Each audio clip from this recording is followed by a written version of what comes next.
Hello, MC3GTV here. Today, another marvelous conversation. Talking about Daredevil, man, episode 5. This is a really awesome episode.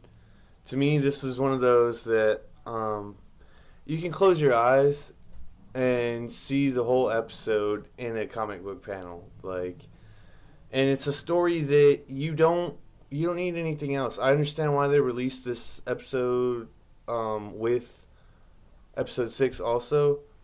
This is just to show you Daredevil and his abilities and who he is and what he can do. And it's just a fun episode of Daredevil being a hero. It's not... And it's the unconventional hero type where he's not just going out, putting on the suit and going beating everybody up. I love it. I love it. I love it. I love it. I think it's prime storytelling, because it's not just him putting on the mask. It's the deep complexity of heroism, and he's such a great person and character to be able to do this with. Like, Matt Murdock is a perfect character to be able to walk into a bank that's getting robbed and say, "Oopsies, like, I accidentally stumbled upon you guys robbing the bank." Like, it works out so well with Matt and his character, and especially if you've known kind of how he's done stuff this whole time since the Netflix and stuff. Like, it just works really, really well. I think Matt meeting with Kamala's dad is really, really cool. I think both actors played really well off of each other throughout all of this. He did make a mention of Kamala being in California, so I'm just taking a tally here now, like, of how many people are in California. And also, I want to say, I saw someone note that Iman Vellani has not been announced for Doomsday. Maybe I've seen wrong. Maybe someone else might be incorrect on that. But let me know what you guys think about that. What if Miss Marvel's not in Avengers Doomsday? It's possible, right? I mean, I don't know. We'll see. We'll see how that goes. They definitely wanted you to know it was St. Patrick's Day right from the start, which it's kind of keeping in theme. I feel like it seems more and more like as it goes on, you're getting each episode is another holiday almost. Like, here's the next one, here's the next one. Not necessarily in that way, but it just feels like they're using that to kind of keep everyone understanding the type of year and, like, or the time of the year and where New York City itself is. Because, like, she makes a mention of it being St. Patty's Day in New York. Like, you're not going to get any help down here very quickly and stuff like that. Like, there's definitely little things like that, I think, that are playing into the city itself being the main character of Daredevil. I think Matt honing in on everyone and, like, listening to know, like, there's a lot of people here that are very calm. Like, it went in on the woman. He could tell when she was speaking about, oh, well, maybe the manager isn't here, like, he could sense how calm everyone was, which is very strange to me in a situation like that. Why was nobody, like, there was maybe one guy, two guys in panic mode, and, like, the couple that they got to get up and leave, like, they were the only two that were freaking out. And I think that Matt caught on that he was, like, one of the few in there that weren't cued in on what was going on. Like, him and Yusuf, they didn't know the whole situation, but they knew that everything about that was fishy. Like, just straight out from the start. I noted that Fisk would want a situation like this to be contained. I don't think he would want it to get out and want very many people to find out about it. So something like spoilers. The spoilers. Don't go any further yet if you want to wait. If you haven't seen the episode yet, but by the end of the episode, the way that Matt takes care of the robber and everything by the end, that's got to be good on Fisk, because then it's like everyone was captured. Everyone that tried to rob the bank, no money got out, no one was harmed. It was the perfect scenario for how, like, me and my new regime got this. Like, if there's nothing, no press relation, anything about this at all in the next episode, I will be very much be surprised. It did kind of feel like the boss of the robbers, he said to the hostage negotiator, or he said about the hostage negotiator that she would do her job and he was going to do his.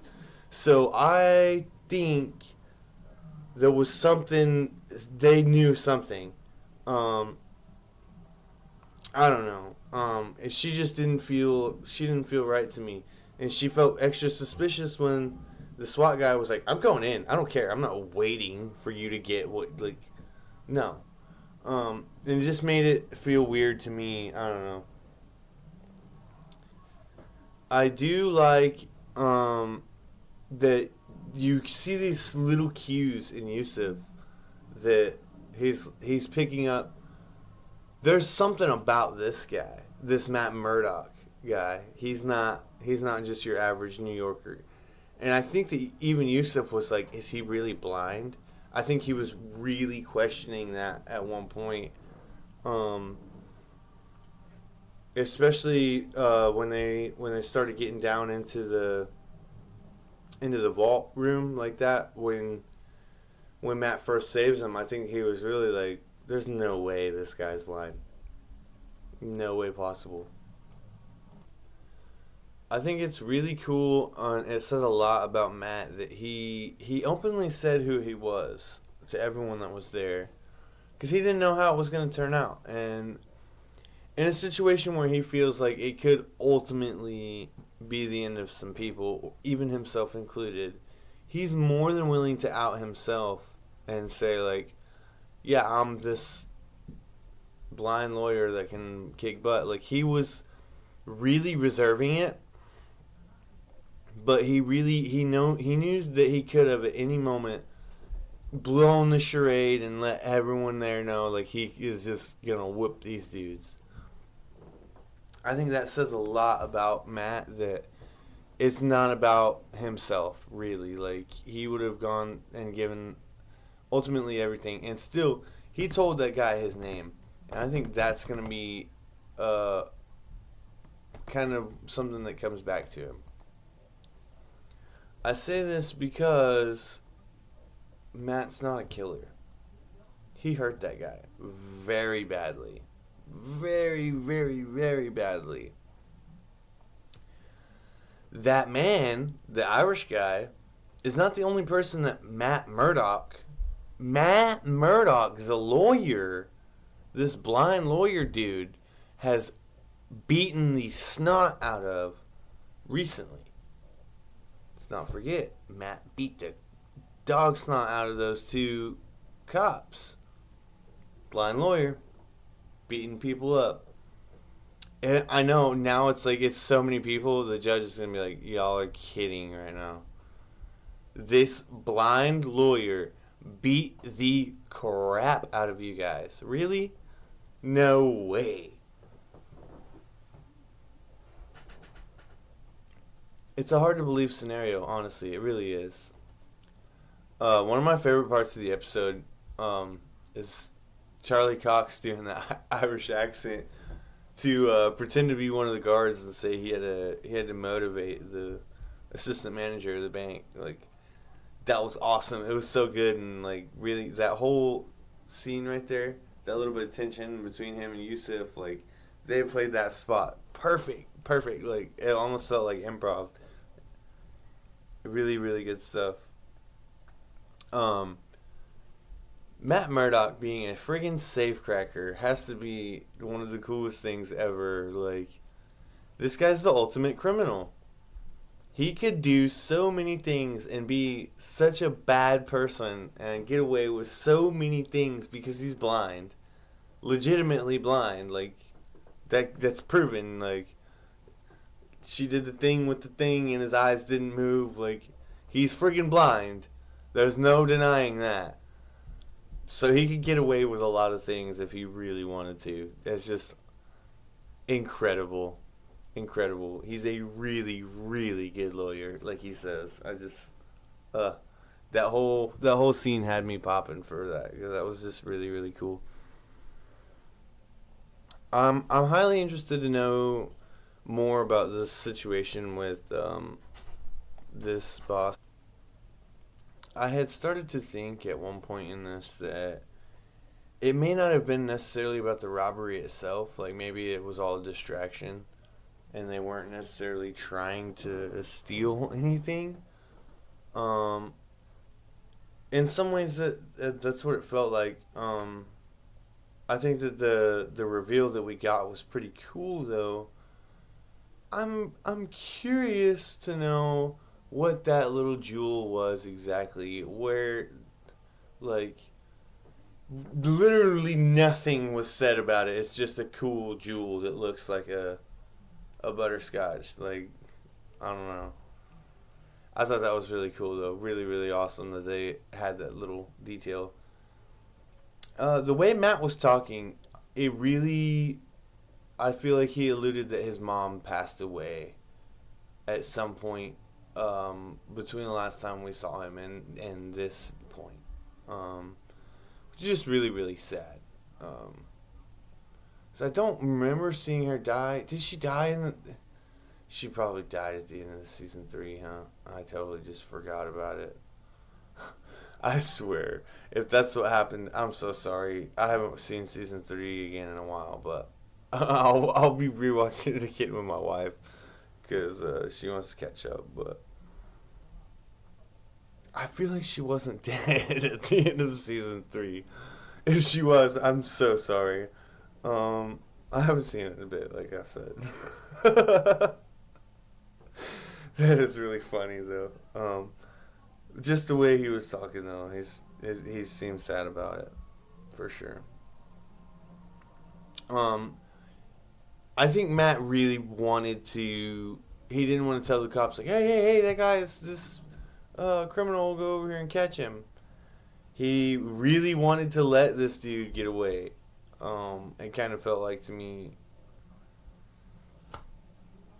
Even though the package was swapped, and he knows the package was swapped to this other person, and he didn't know who she was or anything like that. He still had the real jewel, so it all worked out. Bamboozled him, got him for sure. Gotta love that. But that when you see a pretty girl with eyes like that, you know she's hiding something. No, it's just at the beginning of the scene, the way they kind of locked in on her for a second longer. It was just a split second longer than anyone else. But um, if you've seen like NCIS or CSI shows like that, you know that there's always this one small, very small split second telltale of who the actual bad guy is going to be. And that was just one of those moments. I had a feeling early on. I was like, there's something fishy. Something's going on with her for sure. Um, really, really curious now, though, to know who is she? Why was she trying to get into that safety deposit box? What does the jewel mean to her? Um, I'm sure I'll be able to watch the new Rockstars and figure out some answers. You guys go check them out. If y'all don't know, they're really pretty awesome dudes, and chicks, and people over there. Yeah, they're all amazing. I love new Rockstars. They're wonderful.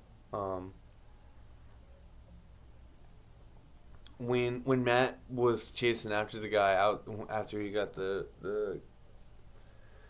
hat on and Matt got out into the street with a stick, I was like, oh, it's on, it's on. He's about to go get this guy. He's not gonna let him just run away. And I don't know. I do know why Matt didn't just handle the business in the bank.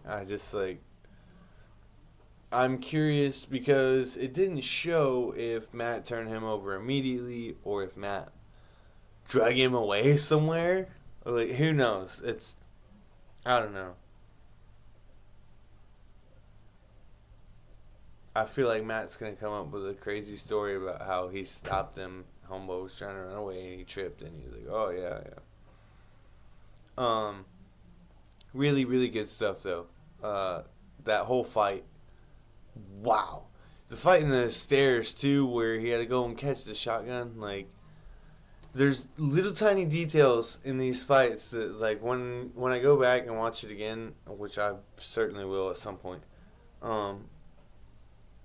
you're gonna see these little pieces that you missed that first time, and it's just like these guys and girls that do these different projects like this, those little details that they put in, it means so much, and it's so often overlooked.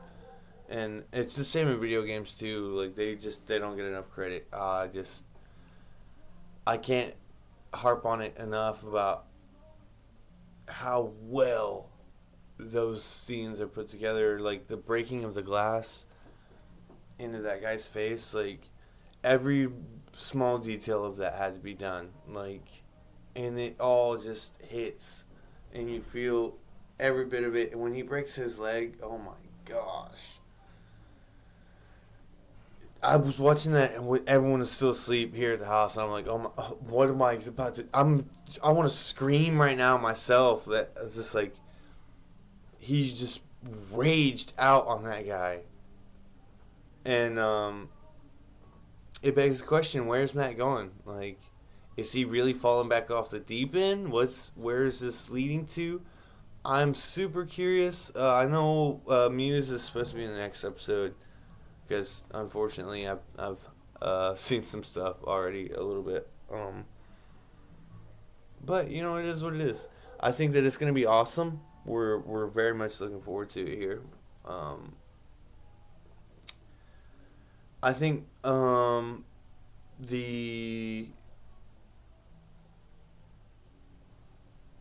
the hoodwink of the episode with her opening it and having that candy wrapper thing like that is just too good. And then Matt took the jewel back to Yusuf. Now I want to know what you guys think. Tell me, is Yusuf the man to put it back, or did he keep it? Did he give it to Kamala? Is that going to be something later on that he gave Kamala this jewel? That I'm just saying. I need you guys to let me know what y'all think Yusuf did with it. Did he give it back? He probably gave it back. Matt having friends locally, I think is I think that's one of the best things that could happen. Really, them building the street level Avengers like that. The Defenders, of course. It means a lot to anyone that watched the original Netflix stuff, but also to the story and the city itself. Like, if we don't have Punisher, Spider-Man, and Daredevil together at some point in some movie or something, I think there's going to be a lot of disappointment.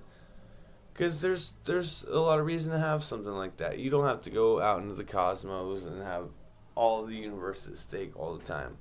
Sometimes it could be just New York and still have that same grit and action and stakes that you want. Like, I think one thing since the start of the Daredevil, like I've probably said it 100 times now. I don't know if I'm getting annoying or not. If I am, tell me. I'm sorry, guys. But I just think that New York City being at the heart of all of it, and New York City being the main character, is the best for everyone, because you can tell all of these different sides. Like, the cops want a piece of New York City, the bad guys want a piece of New York City, Fisk wants a piece, Matt's trying to protect it, the people like Claire just trying to live in it, you know.